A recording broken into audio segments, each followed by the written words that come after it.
સમાચારમાં આગળ જોઈએ અમદાવાદના વસ્ત્રાલ વિસ્તારમાં રહેતા કિરીટ પંચાલ નામના યુવાને માનસિક ત્રાસથી કંટાળી આત્મહત્યા કરી લેતા વિસ્તારમાં શોક ફેલાયો હતો।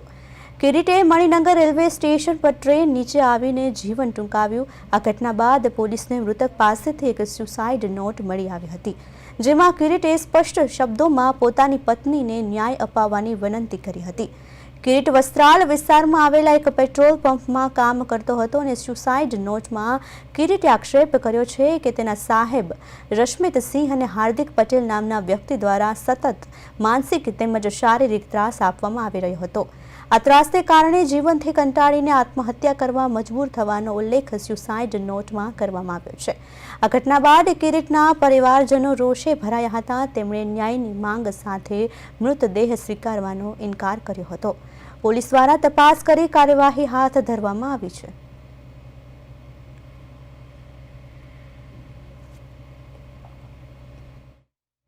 હકીકત મળેલી હતી કે મણિનગર રેલવે ફાટકની પાસે પંચાલ કિરીટ કુમાર નામના વ્યક્તિનો મૃતદેહ મળી આવેલો છે, જેમાં પોલીસે એડી દાખલ કરી તપાસ હાથ ધરી હતી, જેમાં એક સુસાઇડ નોટ મળી આવેલી હતી અને જેમાં બે વ્યક્તિઓના નામ મળેલા છે, એક રશ્મિતસિંહ ગુરપ્રીત અને હાર્દિક પટેલ।